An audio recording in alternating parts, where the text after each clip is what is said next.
Hello, friends. As I promised you, this video is 16 minutes long, so I hope it reaches 2,000 likes. And do not forget to support me financially in order to upload the next parts faster. In the previous part, we saw Psycho Chopper speaking forcefully and saying that Rio was his prey. But after he saw the black scythe in his hand and read his name, he realized that it was the black scythe that ranked first in the classification, and he stood there without moving in a feeling of fear and dread. He did not know what to do in front of this monster. After that, one angel said, "Why is that human acting like that? Just moments ago, he seemed full of vigor, and now he's making such a stupid face."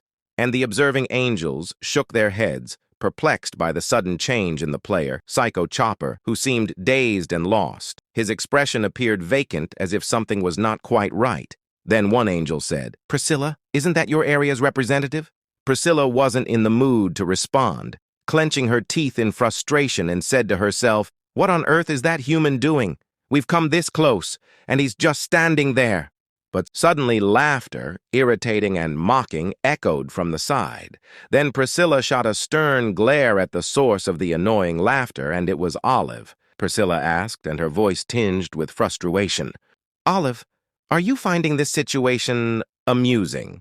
Olive replied, trying to suppress a giggle. "Sorry, but I can't help but find it funny," Priscilla inquired, perplexed by Olive's reaction. "What's so amusing?" Olive remarked with a mischievous glint in her eyes. "Just look at that human. Your area's representative seems as nervous as a willow in the wind in front of mine." Then Priscilla directed her gaze at the human wielding the impressive scythe. However, she couldn't sense the overwhelming aura that she had anticipated. Priscilla asked, raising an eyebrow, "So, you're saying my area's representative is scared of your representative?" Olive responded with a playful smirk. "Well, it certainly looks that way, doesn't it?" Priscilla said, defending her area's representative. "Don't be ridiculous, Olive. Do you think being the top ranked in my area is a joke?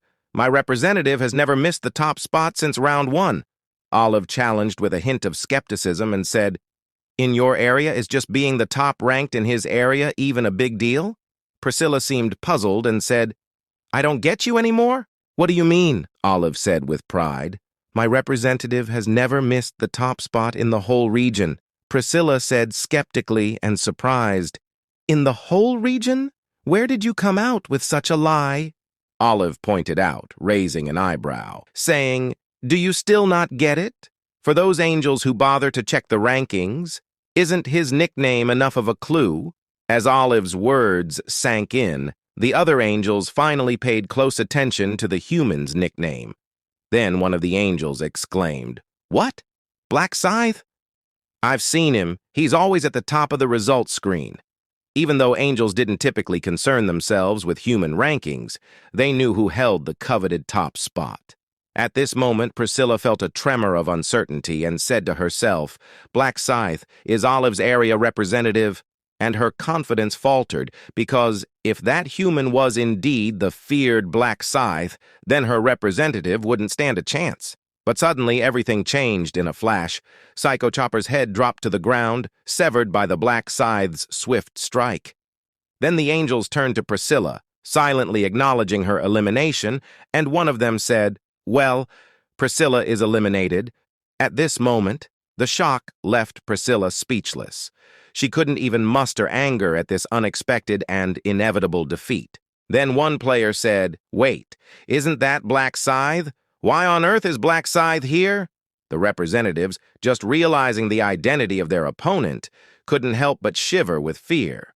Though they had never encountered Black Scythe face to face, they knew 3 undeniable facts about this formidable player. Firstly, Black Scythe was renowned for never losing the top spot in any previous area. Secondly, they were a seasoned high-level player sitting confidently at level 30. And lastly, they don't stand a chance against him, no matter how hard they try. And the level difference was staggering, and it crushed their fighting spirit. Especially after witnessing Black Scythe's swift takedown of Psycho Chopper, their fear grew exponentially. They hadn't even glimpsed how it was executed. Then one player said, I I wouldn't stand a chance. I won't be able to react just like that person right now. I'd be toast, and how could I possibly defeat someone at level 30 when I'm only at level 13? With just reading the nickname, the representatives had already lost their will to fight. Then Ryu Min started to step by step towards the other players, and they were all terrified of him.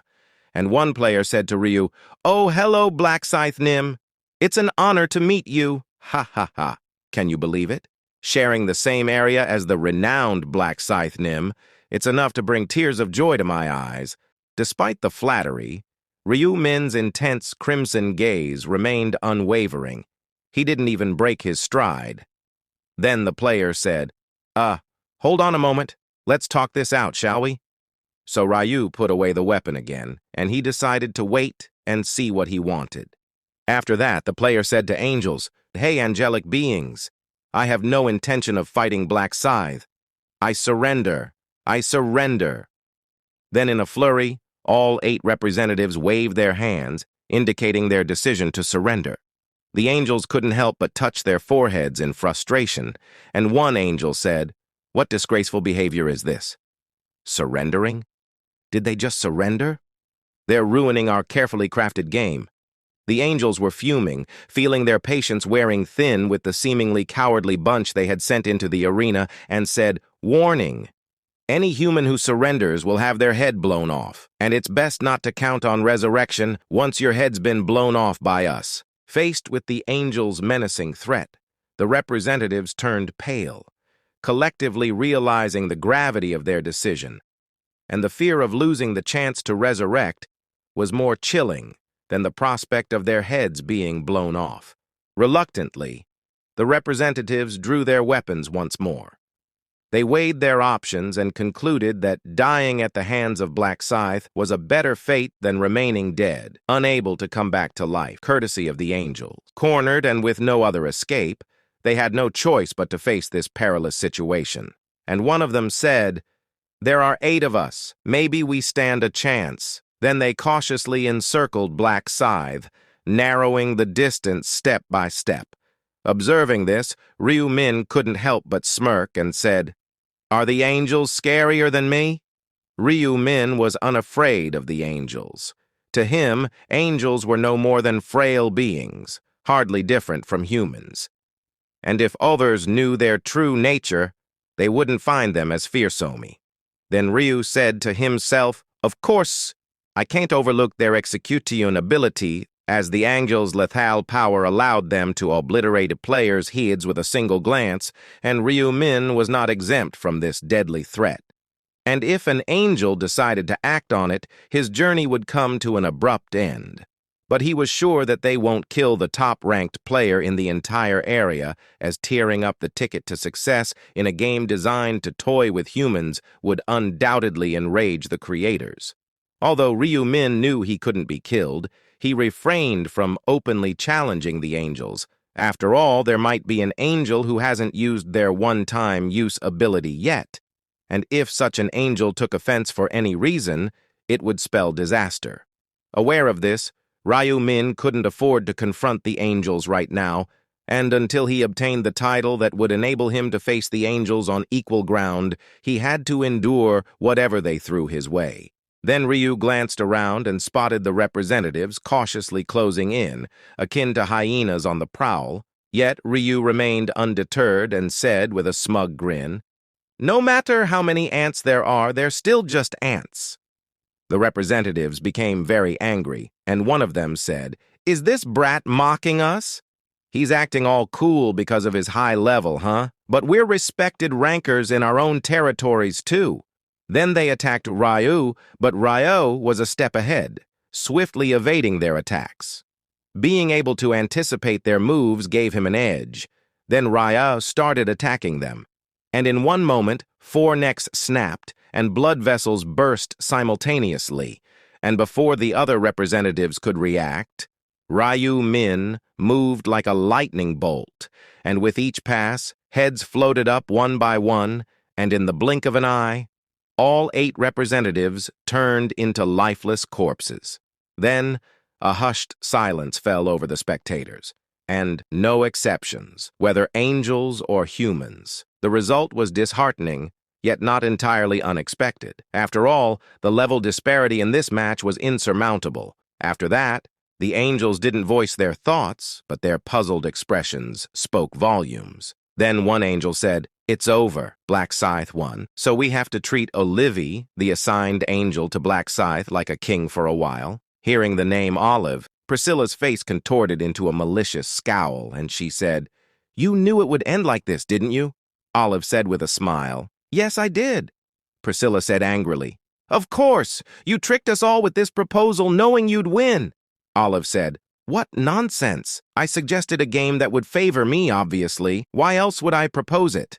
Olive's confident response left Priscilla momentarily speechless, and Olive continued saying, "And did I threaten any of you into making a bet with me?" "No, I didn't. You all agreed to the wager, claiming it'd be fun, but now you want to say otherwise?" Priscilla's rage was evident as her under-eye area trembled visibly. When Olive noticed Priscilla's appearance, she said, smiling and sarcastically, "What's making you so upset? Or is it involuntary? Maybe you should take some supplements. They say eye twitching in the human realm is caused by a lack of magnesium." Priscilla was about to rush forward and fight Olive, but Olive said confidently, "Go ahead if you're so confident. Do you really want the angels to lose their dignity in front of the humans? You'll end up in a containment pouch, and even the archangel won't save you." Then Priscilla hesitated and stopped, as the mention of a containment pouch brought Priscilla back to her senses. A containment pouch was a degrading punishment where insects were confined to a cramped space of about 0.5 square meters. It was a humiliating penalty for dignified angels. Then Priscilla said to herself, "I hate containment pouches. I really do." Just the thought of it made her shudder. And Priscilla reluctantly stepped back, quelling her anger. After that, Olive said, "What now? Not up for the challenge? Well thought. You should be thanking me instead. If I hadn't warned you, you'd have had a 100% chance of ending up in a containment pouch." Priscilla said, "Thanking you for what? That's ridiculous." Although she shouted in frustration, Olivia's words were true, and unbelievably, Priscilla felt a sense of gratitude toward her. Then Olive said arrogantly, "Anyway, as per our bet, I'm the king now, right?" Then Olive directed her words to Priscilla, saying, "Priscilla, you'll handle the orientation for the unified area for a while." Then an expression of injustice flashed across Priscilla's face and said, "For how long?" Olive answered, "Until I feel better." "What are you waiting for? Aren't you eager to get started?" Priscilla sighed and said to herself, "Why did I agree to this bet?" Reluctantly, Priscilla flew above the players' heads. Then a message appeared in front of the players. Player Black Scythe has become the new Unified Area Representative, CESC-S007. At this time, Ryu pretended to be unconcerned by the expected outcome and merely checked his skill window. He has obtained a new skill called Temporary Skill Domination. Effect: this skill allows the player to issue compelling commands and take control of others, and the affected player cannot resist these commands under any circumstances. But it can be used up to 10 times, and once all opportunities are exhausted, the skill disappears. And only one command can be given to each player. But this skill will not work on players with a higher level than the user. And the sole difference between domination and command authority lies in one key aspect, that the former can be employed whether the targeted player has a job or not. Then Ryu said to himself, "While there is now a level restriction, it remains an extraordinary privilege. With higher levels, anyone can be dominated." In other words, with his level 30 prowess, Ryu Min could potentially compel anyone to obey his will. After that, the angel said, "Now that the verdict is reached, I shall resurrect the other fallen players." A radiant light erupted within the arena, miraculously bringing back to life the 8 players who had previously lost their heads. And one of them said, "How is this possible? I vividly remember having my head severed." Then the angel said, "You all perished at the hands of Black Scythe." Thus, the new Unified Area Representative is Black Scythe, and with a new Unified Area Representative appointed, the representative authority of the resurrected players will be withdrawn. Do not be disheartened, though. Opportunities to reclaim the representative position will always exist. Yet, despite the mention of another chance, the players did not appear pleased. After all, their opponent was none other than Black Scythe, and it felt like attempting to conquer an impregnable fortress. Then Priscilla announced, "Now that the extra game has concluded, let us proceed to the main quest." As she did so, the quest window materialized before them, beckoning them into the next chapter of their journey. Round 5, defeat 300 orcs per person within 10 hours. Collect 4 balance stones. Current area CISC 007. Participants 4,144. Achievers 0,1211. Reward upon success. The reward marked with a question mark after that. The players scrutinizing the quest window were taken aback, and one player said, "What? Defeat 300 orcs? And why are there so few achievers?" Priscilla's patience wore thin with the players' complaints and said, "Why so ungrateful? Is it the low achiever count? Should I make it even lower?" The players remained silent, heads lowered. Then Priscilla continued, saying, "You've had easy rounds so far, but this time we've made it more challenging with fewer achievers. But don't get discouraged." But one player said, "Is defeating 300 orcs really that difficult? Aren't orcs just cannon fodder in games?" Priscilla felt irked by their ignorant comments and said, You'll realize how tough it is once you experience it. I won't say more." Then another player said, "Angel, what about the sub-quests? Why is the reward marked with a question mark?" Priscilla replied, "For this round, unlike before, the sub-quests are publicly revealed. As for the reward, it's a secret." Though she called it a secret, Ryu Min knew what it was. The balance rune is the reward for completing the sub-quest. Ryu was determined to claim one of the 18 essential runes listed for the sub-quest's reward this time, and he said to himself, "The balance rune must be obtained in this round by completing the sub-quest." Parts ends here, so don't forget like and subscribe, and if you support me financially, it will help to upload long videos in less time.